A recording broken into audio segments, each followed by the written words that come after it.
So, hello and a very warm welcome to all SME Street listeners on podcast and SME Street viewers.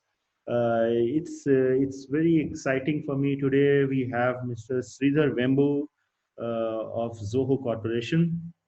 So when somebody actually is doing something big and it becomes huge, so it is not feasible to limit that person or that individual to just one entity.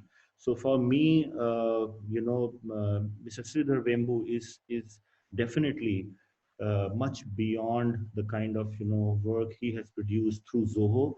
And also, if we actually look at Chennai, or if we look at the entire Indian, contribution into the tech industry, Mr. Vembu is absolutely the name in making the entire industry, establish its own, identity, especially the Indian context, not just in India but across the world. So it's really a pleasure for SME Street for me to have Mr. Sridhar Vembu with us in this podcast program. And we would definitely, and one more reason to congratulate you, as he has been, recognized as recognized for the Padma Shri Award this year, and also he's part of the National Security Advisor Committee. And these are some of the accomplishments which definitely he deserved, and he deserved much more. So I definitely would like to, hear from him after congratulating him, being I know he's being so humble and so down to earth person, and so without much of uh, deeper introduction, which he doesn't require, I would definitely like to know about his perspective on the overall scenario of market growth, and how technology is transforming, and how the journey towards post-COVID scenario is heading towards. Mr. Vembu, if you can just share your thoughts on that, on these points. First of all, thank you, Faiz, for having me on this podcast, and greetings to all your viewers. Yeah, so in India, at least, we are very much in the post-COVID scenario where life is back to normal in most places now, most cities, towns, and we are seeing business also. Our business is doing quite well now globally, and that's a lot of it is the cloud migration, cloud push that has happened in the last year, particularly as this whole digital transformation has accelerated because of COVID, and companies are embracing cloud solutions now on a much larger scale than before, and that has helped the whole ecosystem. That has also helped our company in the last year. And what I see ahead is that we will continue to see rapid transformation, where a lot of the changes that brought out by COVID are real, and that includes, of course, the transformation within the enterprise, and also, for example, our policies like Atmanirbhar are spreading around the world. In India, not only in India but everywhere, where you are, governments are very focused on localizing production, local production, and local technology acquisition know-how, all of that. And that is something that is now very much in the last year has taught us that. And we are going to see a lot more of that going forward. Okay. So my belief is that we are only at the early stages of this. For the next 5 to 10 years, you will see a transformation where a lot more localism, what we call transnational localism, that will spread, that idea. And that idea is companies have to have strong roots, local know-how they have to create, and they have to be globally interconnected so that we share the best practices, experiences around the world. So that is what I call it, rooted and connected. And that philosophy we actually call it transnational localism. So that is our foundation of how we are operating. And we are ourselves as a company setting up a lot of rural centers now. Mm. So, and not only in India, but also around the world now. In US, they've started doing it, and Europe also, we are looking for Mm. places now. So Mm. we are actually uh, becoming a very much more distributed company now. Those are all the changes that I see. And that is also enabled by technology that is now much better remote work. Mm. Too. Mm. Yeah, Uh, absolutely.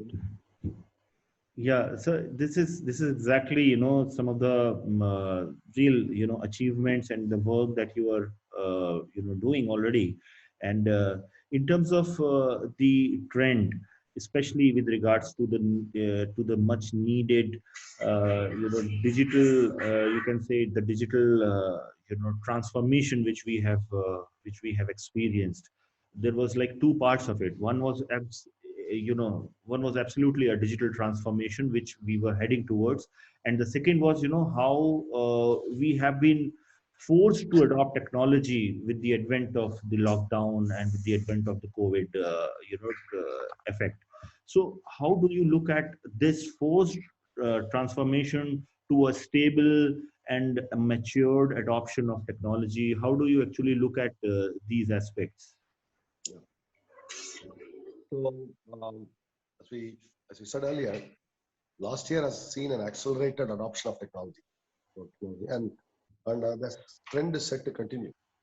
Where organizations also have found out really how to break down the barriers to adopting this technology, so that now we can remote enable our workforce. Actually, overall, this makes companies more efficient. For example, you are now many companies have discovered now they can avoid expensive real estate and expensive metros and distribute the workforce, both work from home and smaller offices in smaller towns.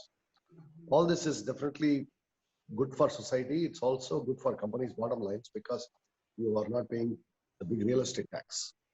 Mm, That's something that companies have discovered, absolutely. and that is the geographic spread that is helping.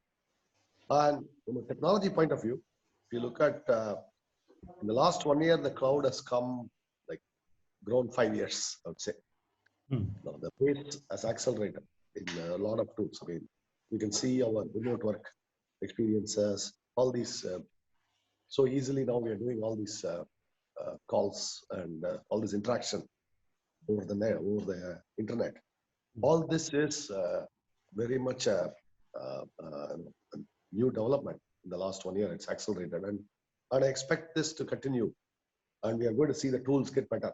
The remote work tools get much better, mm. and organizations will be able to be productive while having a remote workforce. Mm, absolutely. So remote workforce is absolutely one. Remote student is also another phenomena which we all have experienced in our households. How do you look at bringing more secured experience, more more stable and more secured and more interactive? Because we have seen like huge adoption of digital education in last one year. So in these 12 months, we have also looked at a lot of speedy maturity also at the same time at the education level. How do you look at this trend is going to go beyond, especially when we will have open school, when we will have actual physical schools getting opened, and we life will come back to normal? Where do you look at this this digital education transformation going to take place? Yeah. So we are seeing that, of course, in the education sector where there's a lot of education startups. Technology is being applied. And I also believe it will spread homeschooling as an option. In fact, one of the things in India that is exploding is the NIOS, National Institute of Open Schooling, that we ourselves are looking at for our own schools. But we have seen rapid adoption of it actually in the last few years that has gained a lot of currency. And along with spread of online education, there is also going to be a major change in terms of this idea that you have standardized curriculum for standardized exams and standardized students that will give way to very individually tailored an education that's fit for the unique needs of each child. That idea will spread. That's very important because you cannot just say group together 10-year-olds and say they are in this whatever fifth or sixth standard and say that will work. That idea actually is just a very crude device. Okay, and we have to get beyond that and let each child earn at their own pace. That's very important, and that is where I see the spread of technology helping, spread of all these tools, and it's going to make sort of homeschooling or versions of homeschooling, assisted homeschooling, really viable at large scale. So I think that's what we are going to see. So this will be very much an educational revolution in India because as parents become more diverse in terms of their choices, not everybody goes through the same board exams, all of that. So that is going to, I think, spread. This idea is going to spread. Absolutely, absolutely. So Zoho has a very large portfolio of products. Zoho One has been there. Zoho Zoho has a bouquet of services oriented products. Uh, how do you look at reaching out to the customers in the 2021 and the time beyond? We are seeing traction now. We are seeing in terms of our brand name and our reach is pretty fast, and we can see it from our own Alexa ranking. It's exploded in the last few months, and we are seeing a tremendous adoption, a lot more visitors, a lot more traffic, a lot more awareness about Zoho, and that's also reflected in our business. And I see in terms of our product portfolio, as you highlighted, Zoho One is our star of the show. We are seeing a very rapid adoption, and we're seeing an increasing number of customers coming into all Zoho environment where it becomes truly the operating system for their business. And we are seeing that. And we are also seeing products such as our Click, Chat, and Mail. A lot of these products. And we used to be primarily CRM centric company, and that is now broadening to include our workplace oriented tools, productivity tools. All of these are gaining communication tools. All of these are gaining now in terms of our portfolio of products from CRM and accounting and HR solutions. All the rest of the suite is also doing very well. So that is what we are seeing. Absolutely. And in terms of workforce, that what would be the number of people Zoho entire family will be looking like, and what is the number now? We've crossed about 9,000 people. This year we are set to cross about 10,000. So we'll be adding at least 1,000 people this year, conservatively, and we are accelerating our growth. So the next 5 years, we could easily double our headcount where we are today. So can we also expect that Zoho's development centers beyond Chennai also in other parts of the country? Yeah, we are doing it. Actually, we just are in the process of opening a small center near Patna. Our employees, our engineers from Bihar actually requested one, and so we are opening one there near Patna. So that is our first foray north. You will see us rolling around over the next 5 years. Absolutely, absolutely. And so as an entrepreneur, sir, I personally, that's my personal opinion, I have read a lot about Mr. Narayan Murthy, and I had a chance to speak to him once, but not in a much detail. But when I meet you and when I interact with you, I always consider that there is another Narayan Murthy, or I must say, who is in the making. But so my point to you is what kind of core challenges you are experiencing in having spent, close to about more than a decade in setting up something like Zoho with 9,000 people, having a development center of your Chennai one, really, complete a transformational experience you have created in the entire region. But as an entrepreneur driving all this, what are the challenges you are experiencing, and how you yourself can probably resolve those? So the perennial challenge is managing growth, where we have to recruit people, train, and all of that. That always will remain a challenge, and our needs are exponentially growing.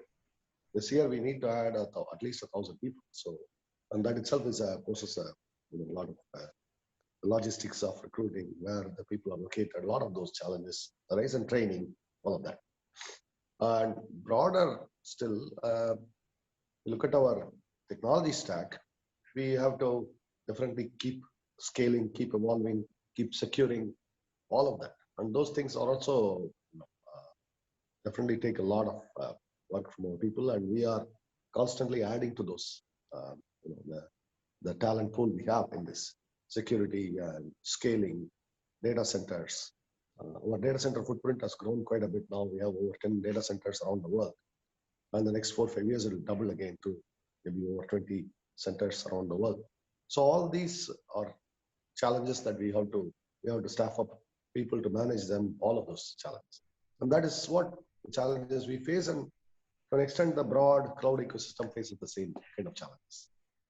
And also, any expectation at this point of time, having spent so many years in this, and having very strong, robust plans for the future, any expectation you have from the government side in terms of, creating a kind of, facilitation towards such kind of vision, entrepreneurial vision? Is there any expectation that you have? Yeah, definitely. If you look at policy mix in India, the government has been doing a lot to encourage the whole startup ecosystem. In the latest budget, I think had good, definitely good step in the right direction. I see a situation where the government is increasingly, adopting the attitude the private sector must be empowered. The private sector must be empowered to grow and solve our employment and other challenges. And that's a very welcome move. I think this is how it ought to be. Our growth, our economic transformation has to be private sector led, because that's where vast majority of Indians will work. The government should be a facilitator, should be a referee and umpire, and that's the role of government. And the role of the private sector is to step to the forefront and innovate, create jobs, and solve our problems. So that is how I see it, and I definitely see a government with a attitude in the right, this particular attitude. Absolutely. And so, as SME Street, it is my duty to ask you about your focus towards SMEs and MSMEs, because you have brought some, you understood the affordability aspect of bringing the software, closer to the MSME sector.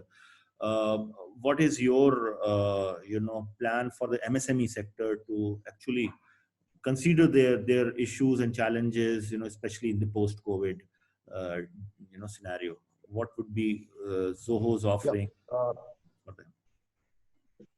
We definitely have a very strong offering in this area, and we have been pioneers in how we price our software, including starting with a very credible and very good free offering at the base level. All our products have that type of introduction, and so we will continue to innovate there. And from our perspective, what MSMEs need is the same kind of advanced technology that big corporations use, but very affordable price point. So the technology needs are the same. So for example, today, regardless of who we are, we want the latest smartphones. We want the same technology. There's no gradation in that. In the same way, business software, the most advanced technology has to be available, but it has to be made available at a very affordable price point with a really good user experience, with easy to adopt, and with plenty of help available. That's what MSMEs want, and that's what we are committed to delivering. So, and we are able to do it at scale because we have a vast volume of customers. That helps us keep our costs lower.